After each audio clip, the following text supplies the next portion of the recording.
যে কোনো কোমরে ব্যথাই স্পন্ডালাইসিস নয়, আমরা যেটা বলা হয় কমন ভাষায় যে স্পন্ডালাইসিস হয়েছে এটা বলা হয়, সেই রোগটাও বলতে তথাকথিতভাবে যেটা বলা হয় সেই টার্মিনোলজিটাও ভুল।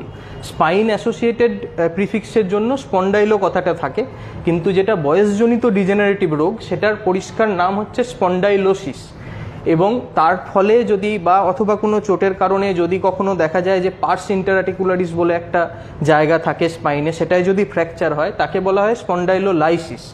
এবং তার ফলে যদি ভার্টিব্রাটা সামনের দিকে সরে যায় তাকে বলা হয় স্পন্ডাইলোলিস্থেসিস। এবং তার যদি অপোজিট হয়, খুব রেয়ার কেসে আর কি অপোজিট শিফটিংও হয়, সেটাকে বলা হয় রেট্রোলিস্থেসিস, সেটা আলাদা।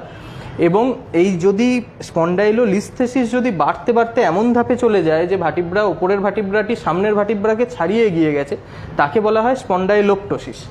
এবং মুশকিলটা হচ্ছে যে এই যে স্পন্ডাইলাইটিস যেটা, সেটা আমরা অ্যাঙ্কাইলোজিং স্পন্ডাইলাইটিস বা এই সকল ক্ষেত্রে আমরা